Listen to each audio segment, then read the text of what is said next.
นี่พี่น้องหนูรักเจาะกินเลยเนาะมันสุกจนมันบี้เอาเนาะพี่น้องเนาะนี่เราก็มาเสือขูดเลยหน่อยนี้มันยังมีสุกคักเนาะเนี่ยมันก็ควันร้อนก็เดี๋ยวได้เราก็มาเก็บเอาเลยเนาะพี่น้องคือเอามาได้หน่วยใหญ่พูดนี่เนาะเนี่ยเสือขูดเลยเราก็มาเอา2 หน่วยเลยอันนี้มันแดดฮ้อนเราก็ปกมันไว้ก็เก็บมาเลยสูนน้อยนี่กะพี่น้องพี่น้องเนาะแล้วก็เสื้อคู่เลยเนาะเนี่ยเต็มคู่เลยพี่น้องได้3 หน่วยที่4เนาะพี่น้องเนาะนี่บันนี้เฮาซิเมอร์แล้วเนาะบันนี้กะเต็มคู่แล้วก็เมอร์เลยสบายดีทุกคนวันนี้สะแพงสิพานทุกคนมาเฮ็ดหวานแตกเนาะเคิงอันที่เฮ็ดเท่ากับมีน้ำตาลเนาะพี่น้องเนาะนี่แล้วก็มีข้าวสาคูเนาะกับแตงเท่ากับ3 หน่วยเนาะพี่น้องเนาะแล้วก็มีมะพร้าวกับ3-4 หน่วยเนาะพี่น้องอันนี้ก็คือเล็กขูดมะพร้าวของเฮาเนาะพี่น้องเคิงเฮาก็เต็มพร้อมเรียบร้อยแล้วพี่น้องเอ้ยวันนี้ก็ห้ามสิอันไปเฮ็ดกันเลยเนาะพี่น้องไปเบิ่งวิธีเฮ็ดนำกันเลยเนาะมาวันนี้พี่น้องเฮาสิอันเต็มน้ำต้มข้าวสองคู่ก่อนเนาะพี่น้องเนาะวันนี้เฮาก็มาค้างหม้อเลยเนาะพี่น้องเฮานำเจิดก็มาค้างหม้อแล้วก็เปิดเตาเลยเนาะมาทุกคนเฮาไปค้างหม้อต้มข้าวสองคู่แล้วก็วันนี้เฮาสิมาผ่ามะพร้าวเนาะพี่น้องนี่มะพร้าวเฮาก็มันคือน้ำมีข้อนเนาะเฮาก็สิมาผ่าลองเบิ่งว่ามันสิเนาบ่หรือบ่เนาเฮาผ่าเจอตัวนี้แล้วเนาะนี่ผ่าเจอ3ไปแล้ว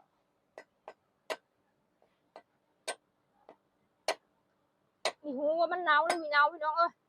เบิ่งไปน้ำเดียวนี่แหละ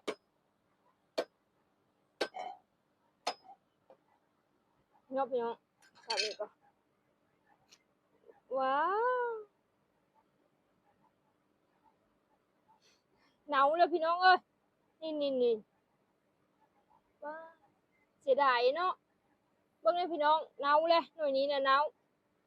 เอาไปทิ่มหันสิผ้าน้อยๆนี่เบิ่งก็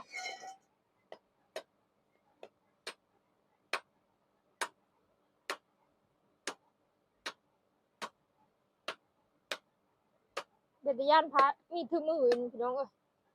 มีเคยก็นี่มึง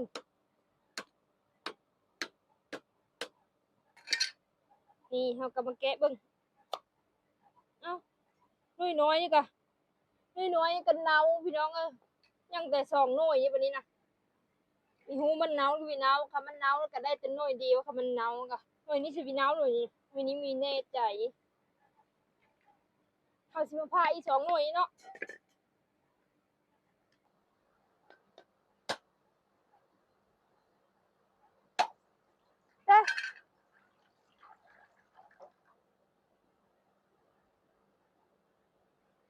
หน่วยนี้ก็เนาพี่น้องเอ้ยหน่วยสุดท้ายเด้เนาะ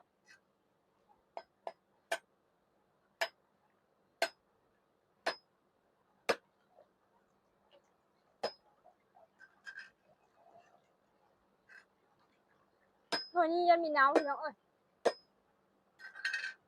ทำมาแกะกันเลยมีเนาก็เกือบเนาหน่วยนี้ก็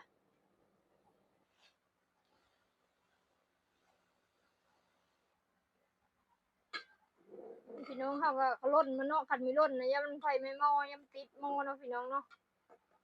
มาพี่น้องวันนี้เฮาสิมาขูดมะพร้าวเลยเนาะ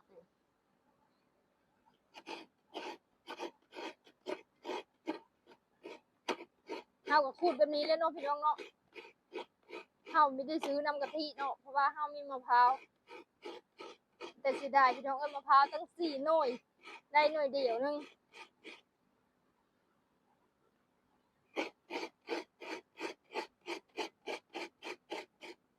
เห็นบ่เสียงขูดมะพร้าวกะ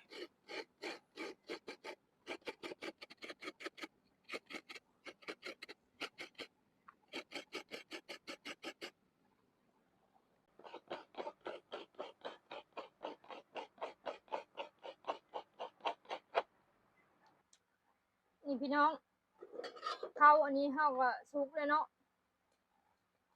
แต่เฮาปะไว้จังน้อยก่อนเนาะยังไปล้างมันเนาะพี่น้องเนาะ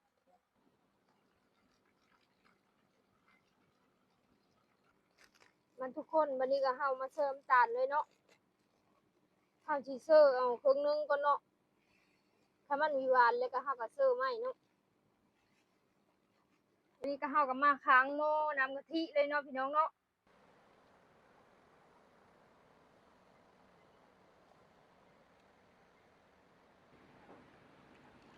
มันสุกคักพี่น้องเอ้ยเฮาเอาอันนี้ตักเอาเนาะพี่น้องเนาะ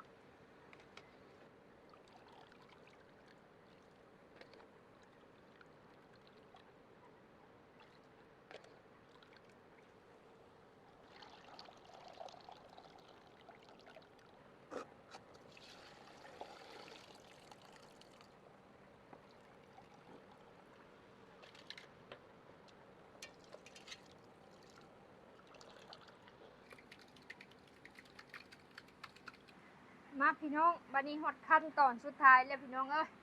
เอาผ้าแต่งเลยบัดนี้เด้อแต่งกับมันจนสิเนาสีอันนั้นมาแล้วมาบัดนี้เฮาสิมาผ้าแต่งกันเลย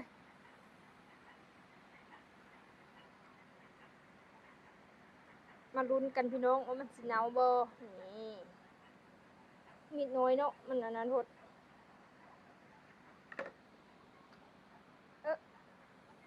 นี่พี่น้องงามอยู่เด้อปลาใส่ปะปลาโนนี่ก็ได้เนาะนี่เฮาสิมาผ้าหน่วยนี้ก็หน่วยใหญ่ก็พี่น้องผ้าเพื่อพี่น้องเบิ่งนี่แหละ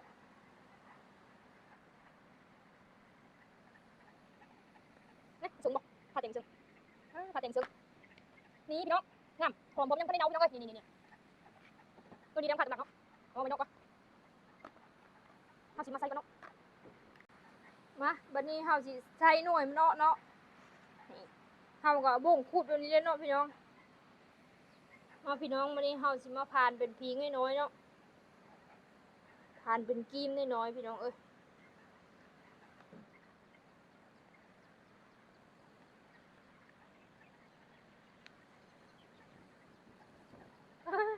ลมพัดพี่น้องลมแห้งๆเลยเนาะโทรศัพท์จนตีนโน้นๆพี่น้องเอ้ยคือผ่านแต่อันนี้เนาะ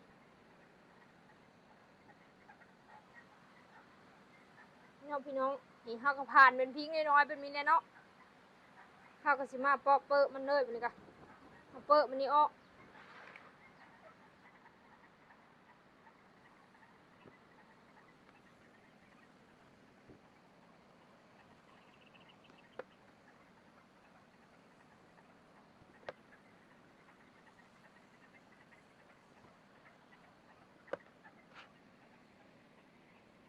เฮาก็เฮ็ดแบบนี้เด้อเนาะพี่น้องเนาะเฮ็ดจนหมดเลยเนาะ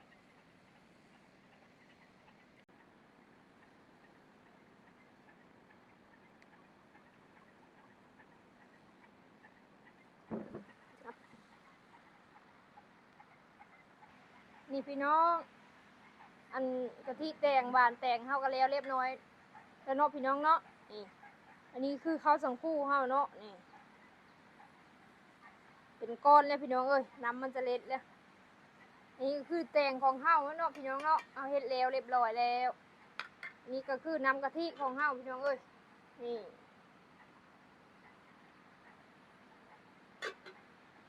แล้วเรียบร้อยเนาะพี่น้องเนาะนี่มันก็เลยแล้วกัน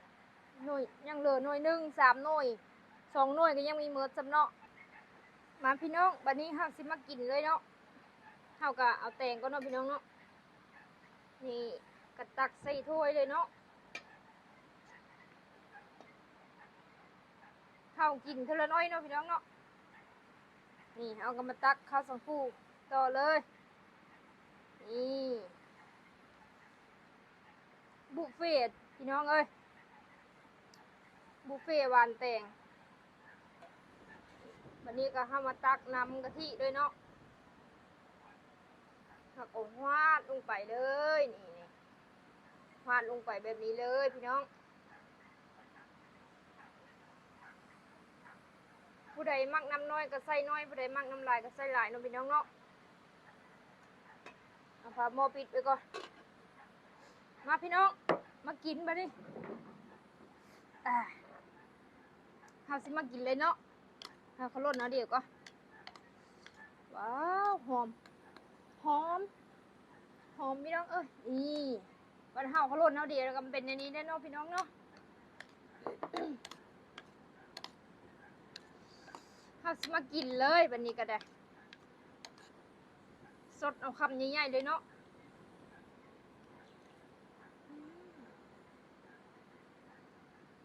ลมแห้งพี่น้องลมพัดกองเงินติ่ง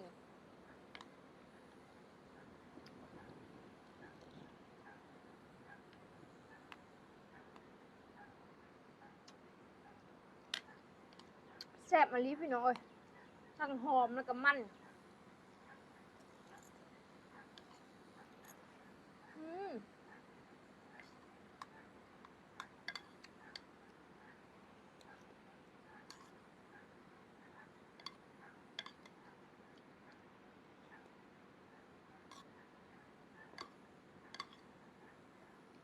นี่พี่น้อง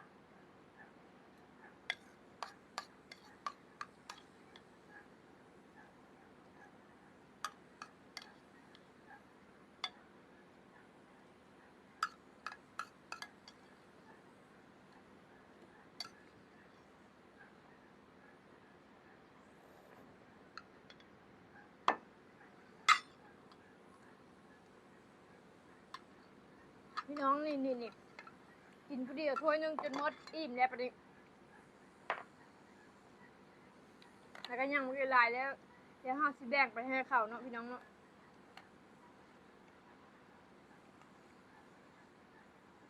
สำหรับอันคลิปนี้ก็จบไปเพียงสำนี้เลยเนาะพี่น้องเนาะข้าวก็กินอิ่มแล้วกินจนหมดถ้วยนึงพวกบ๊ายบาย